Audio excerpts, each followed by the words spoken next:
டெல்லி பயணம் எதற்காக இந்த மாதிரியான சந்திப்புலாம் இருந்து மத்திய அரசினுடைய உள்துறை அமைச்சர் மாண்புமிகு திரு அமித்ஷா அவர்களை மரியாதை நிமித்தமாக சந்தித்து பேசிவிட்டு வருகிறது. அரசியல் பேசப்பட்டதா அரசு உங்களோட நகர்வு என்ன மாதிரி இருக்கும்? தேவைப்படும் போது மாண்புமிகு அமைச்சரிடம் அரசியல் பேசுகிறது.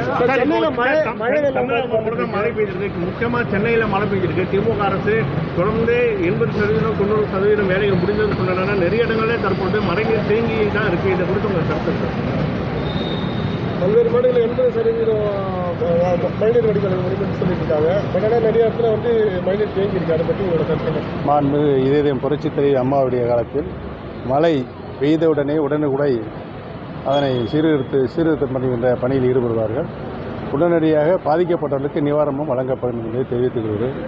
அந்த வகையில் இப்பொழுது இருக்கின்ற திமுக அரசு அதில் சுணக்கம் காட்டிக் கொண்டிருக்கிறது. தமிழகம் முழுவதும் இருக்கின்ற அரசியல் சூழ்நிலைகளை பற்றி மாண்புமிகு அமைச்சர் திரு அமித்ஷாவிடம் விவாதித்து வந்திருக்கிறது. செங்கோட்டையன் தொடர்பாக பேசுனீங்களா? என்ன சொல்லியிருந்தாங்க? போயிட்டாரு. இல்லை சார்